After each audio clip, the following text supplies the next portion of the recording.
Electric Scooter Professional Riding Channel.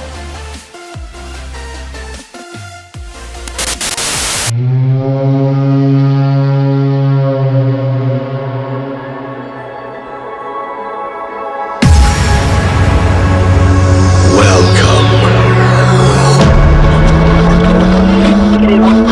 to the one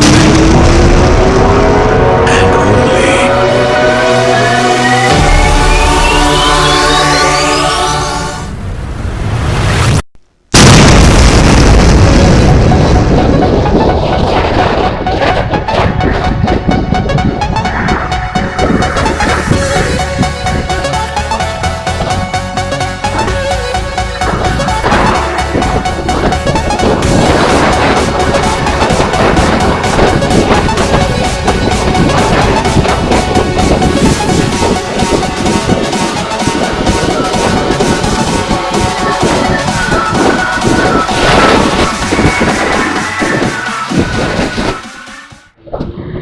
안녕하세요. 불철주입니다. 오늘은 또 간만에 쿼드를 타고 솔로 라이딩을 나왔습니다. 지금 이제 현재 서스는 1300 ABS를 사용합니다. 조금 하단 스프링이죠. 1300짜리를 지금 최대한 풀어봤어요. 근데 고속 라이딩 위주로 많이 하다 보니까 안정성을 위해서 좀 하다하게 놓고 타고 다녔는데, 조금씩 이제 소스를 스프링 장력을 조금 더 부드럽게 계속 조절해 가면서 고속에서 어떤 문제가 있는지를 계속 테스트를 해보고 있어요. 지금 한 70% 정도 스프링을 최대 최소 풀었을 때까지 고속에서 일단 속도가 100 이상 넘는 거에는 마무리나 이런 게 없었습니다. 예, 문제가 없었어요. 그러니까 소스의 장력을 거의 100%까지 부드럽게 1300짜리를 조정했어요. 상당히 많이 체감이 됩니다. 제가 좀 약간 하드하게 세팅하고 타는 이유 중에 하나는 점핑이 있어요. 점핑. 이게 현재 이제 13인치고 이제 초강폭 타이어지 않습니까? 네. 그런데도 불구하고 이제 과속 방지턱이 상당히 좀 심한 경우가 있어요. 네, 뭐 보통은 웬만한 건 다 지나갑니다. 고속에서 지나가시는데 그런 곳이나 아니면 포토홀이 생각보다 큰데 이거는 피해서 가는 게 낫겠다, 아니면 뭐 돌멩이라든가 이런 게 있을 때는 어쩔 수 없이 점핑이 필요할 때가 있어요. 간혹 가다가. 그럴 때를 대비해서 제가 좀 하드하게 세팅했었는데, 지금 현재 점핑이 가능하긴 하네요. 100% 1400짜리가 약간 원래 하드한 서스라서 그런지 점핑은 가능합니다. 지금 보시면은 제가 간단하게 보면 앞바퀴 들리죠? 이 정도만 들어주면 됩니다. 이 정도만 들리면 고속에서 통과하는데, 장애물 통과하는 데는 전혀 문제가 없습니다. 근데 이제 저번에 이제 영상을 보셨는지 모르겠지만 6월하고 그때 새만금 방조제에서 같이 이제 서스 꿀렁이면서 테스트한 영상에서 보시면 6월에 같은 경우에는 800짜리입니다. 예. 800 LBS짜리고 제 거는 1300짜리예요. 800짜리는 소프트하게 놓으면은 물침대라서 점핑이 안 돼요. 아무리 해도 점핑이 안 됩니다. 그거는. 예. 반발력이 안 생기기 때문에, 빠른 반발력이 안 생기죠. 그러니까 부드러운, 시간이 지연되면서 부드러운 반발력이 생기는 거죠. 콘크리트 도론지를 감안하기 힘들 정도로 상당히 지금 부드럽게 지나가네요. 이 정도면 뭐 웬만한 코스는 다 주행하는데 문제가 없을 것 같아요. 고속에서도 딱히 문제 없고, 이런 구간 점핑, 이렇게 점핑이 가능합니다. 이런 구간도 점핑이 가능하고요.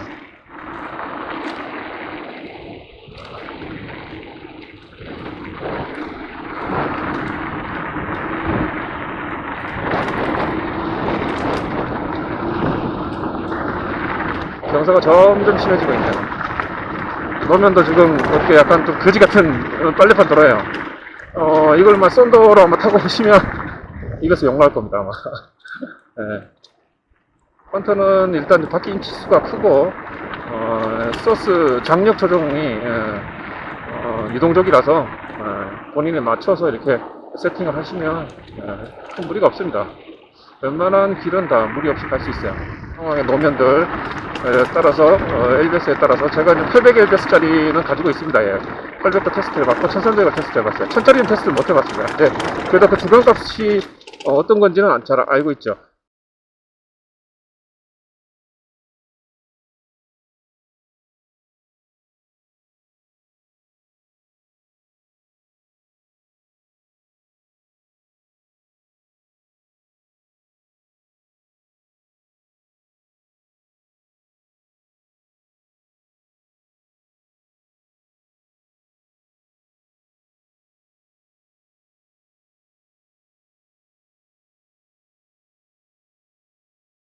지금 서 있기도 힘든 상황인데도 이 토크가 지금 치고 훅 나가죠. 이렇게 이렇게 쉽게 나갑니다.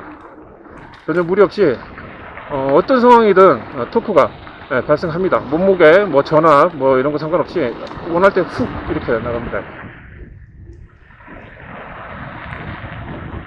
정상부 다 온 것 같은데 저기 다 왔네요. 정상부. 여기 잠깐 쉬었다 가겠습니다.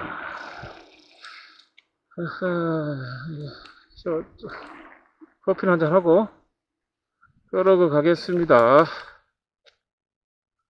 이제 내리막길 같은 차가 오네요. 내리막길 같은 경우 전자 브레이크가 없으면 상당히 과열이 돼요. 전자 브레이크는 필수입니다. 지금도 이제 전자 브레이크로 또 내리막길 계속 내려갑니다. 커브가 심해서 이런 구간은 가능하면 라이트 좀 켜주는 게 좋아요. 상대편한테 미리 좀 인지시킬 수 있게 미등은 켜고 다니는 게 좋습니다. 지금도 경사 상당히 심합니다. 지금 전자 브레이크만으로 내려갑니다. 속도가 좀 붙긴 하지만 버틸만 해요. 아직까지 전자 브레이크입니다. 전자 브레이크만으로도 가능하네요. 자, 물리 브레이크. 커브가 심해서 물리 브레이크 잡았습니다. 그러니까 전부이가 예전에 헌터 M1 듀얼 버전보다는 상당히 강해졌어요. 제 경험상 제가 이제 울트라를 3년 정도 탔기 때문에 울트라랑 비교를 해보면 니모 제품이 상당히 전부이가 강하죠. 상당히 강합니다. 그 5단 정도 수준까지는 안 되는 것 같아요. 한 3단? 제 느낌으로는 한 3단 정도 느낌이 아닐까 라고 생각합니다. 추정됩니다. 저는 왜냐면 울트라 3년 동안 거의 5단을 사용했기 때문에 솔직히 3단 느낌은 자세히는 몰라요. 자, 한번 좀 달려볼까요? 여기는 이제 커브길이 시계가 안 보이는 데가 많아서 조금 커브길을 조심해야겠다. 숨겨 나가죠. 커브가 심하네요. 속도 줄입니다. 전자 브레이크로 속도 줄이고 반사경에 없고 확인하고 린 인으로 차량이 있네요.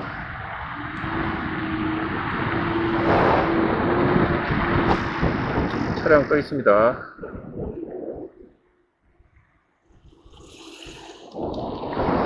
원래 이 코스가 차량 오프로드 나왔네요. 짧은 구간 오프로드 됩니다. 서스가 좋아서 뭐 이런 오프로드는 재미가 있습니다.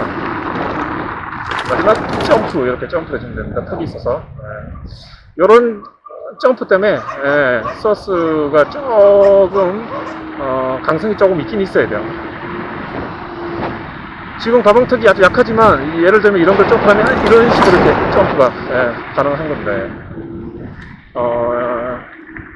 저런 경우에 속도가 좀 있을 때는 점프를 해주는 게 상당히 도움이 됩니다. 충격에서 좀 피할 수도 있고 기체에도 무리도 좀 적게 가는 편입니다. 차라리 점핑을 하는 게. 차량이 또 있네요.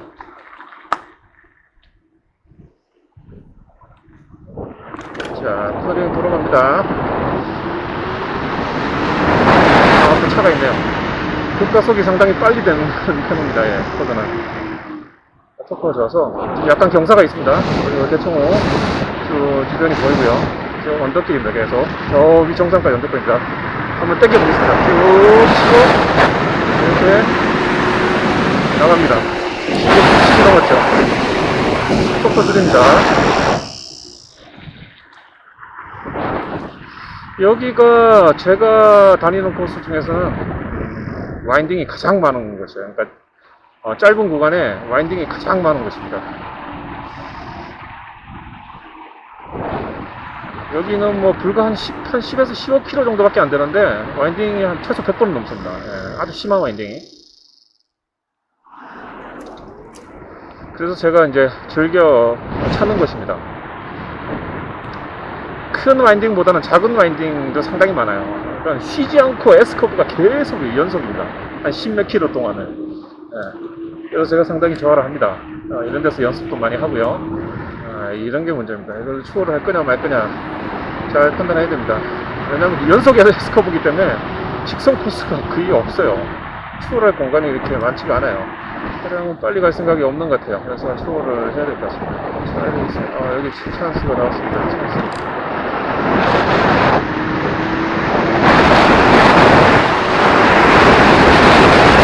이거는 이렇게 좀 빨리 속도를 좀 내줘야 돼요. 네, 내가 빨리 간다는 그런 의지를 표현해줘야 됩니다. 왜 차가 바짝 붙구나 또 그러진 않습니다.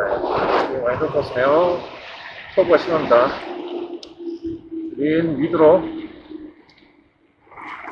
너무 무리하면 안 됩니다. 자기 실력을 믿고 너무 무리하면 안 돼요. 실력을 믿고 무리하는 경우는 어떤 경우냐면 시계가 확보되는 경우가 그런 구간입니다. 저런 경우는 혹시나 실수를 해도 사고가 나지 않는 그런 상황에 대해서는 대비해야 됩니다. 지금 이런 구간 시계가 보이지 않습니까? 그죠? 고양이, 아이고. 그러니까 저 시계 보이는 구간을 확인하고, 커너링을 해야 됩니다. 이제, 발을 한번 바꿔서, 이게 이제, 커너링 돌다 보면, 뒷발이 힘이 많이 가서 좀 피곤할 때가 많아요. 이럴 때는 이렇게 발 포지션을 바꿔서 주행하면 됩니다.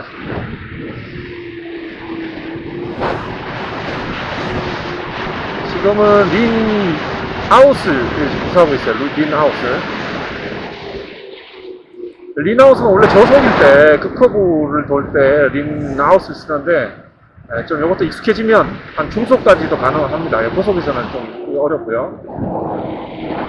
빨간색이죠. 빨간색이면 아주 급커브라는 거. 이건 정말 속도를 줄여야 돼요. 빨간색은 미끄럼 방지 포장인데, 계열성 포장이라고 이제 게질 라스콘 계열을 써서 미끄럼 마찰 계수를 올려주는 건데 저런 구간은 정말 속도를 줄여야 됩니다.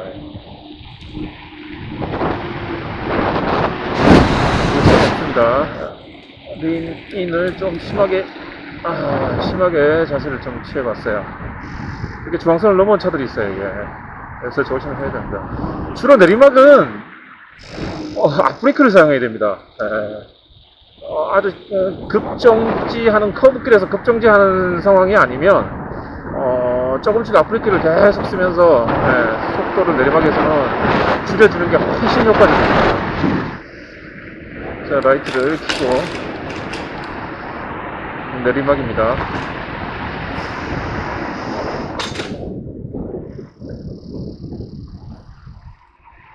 전 V로 계속 내려가고 있습니다.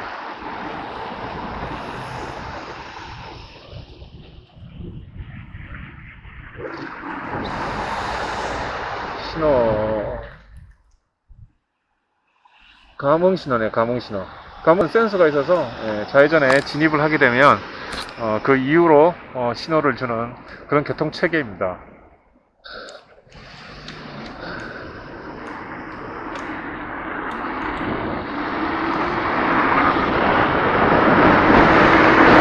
차량이 막히면 한 80까지도 달려야 돼요. 그것도 한 7km? 한 7km 좀 됩니다. 그런 것도 있기 때문에 신경이 좀 쓰입니다. 지금 여기서 이제 진입을 해야 돼서 통행에 좀 불편이 발생할 수 있는 카메라는 좀 제거를 하겠습니다. 지금 일단은 제거를 하고 정지. 좀 안전하게 주행할 수 있도록 위치를 이제 후방으로 옮겨 보겠습니다. 너무 빼는 것도 위험하니까 적당히 빼겠습니다. 이거. 요거는 1m 짜리예요. 그래서 상당히 짧게 이렇게 접힙니다. 후방은 2m 짜리예요.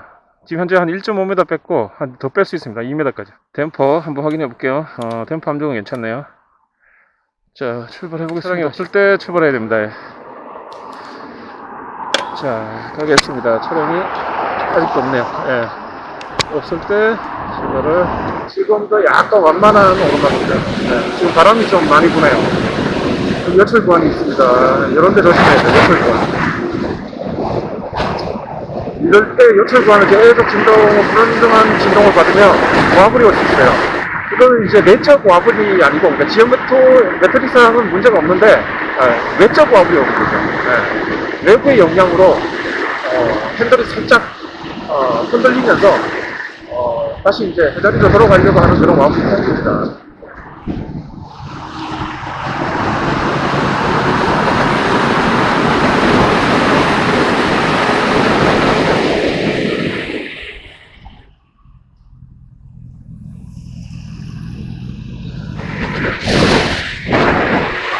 특정 이유가 있습니다.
딱 걸렸네요.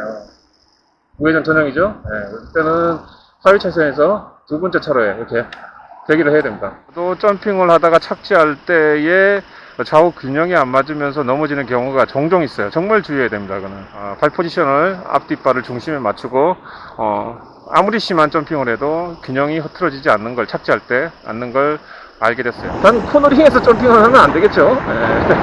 그건 당연한 일입니다. Watching seasons change, our roads were